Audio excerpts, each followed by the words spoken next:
I'm Lisa Johnson-Smith for CCP Radio News in New York. We interrupt this program and go to our correspondent with this special report. Civil rights activist Medgar Evers was assassinated by a sniper today who shot the civil rights leader in the back outside the Evers home in Jackson, Mississippi. The crime sparked numerous demonstrations as President Kennedy and many other leaders condemned the killing. A freedom march on Washington, D.C. brought an estimated 200,000 participants who listened to speeches by 10 civil rights leaders, among them Dr. Martin Luther King Jr.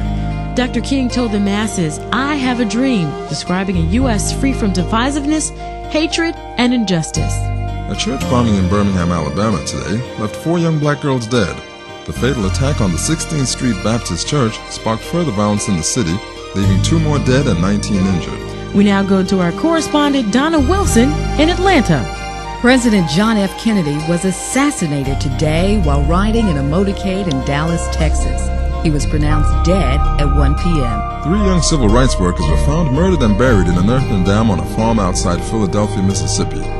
In other news around the country, the Nobel Peace Prize was awarded today to civil rights leader Reverend Martin Luther King Jr. of Atlanta, Georgia. He donated the award to the civil rights movement. Malcolm X was assassinated today while addressing a gathering at the Audubon Ballroom in Washington Heights, New York City. A 5-day civil rights march from Selma to Montgomery, Alabama began today with some 3,200 marchers in attendance. It was led by Dr. Martin Luther King Jr. At the end of the march, some 25,000 demonstrators gathered in front of the state capitol in Montgomery.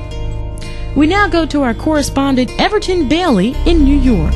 7 Ku Klux Klan members were convicted today of conspiracy in the 1964 murders of 3 civil rights workers, James Chaney, Andrew Goodman, and Michael Schwerner in Mississippi. The federal jury acquitted 8 others and could reach no verdict on 3 others.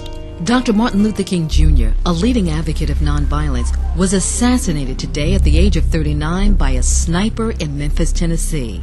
The event sparked unrest and demonstrations in urban black cities.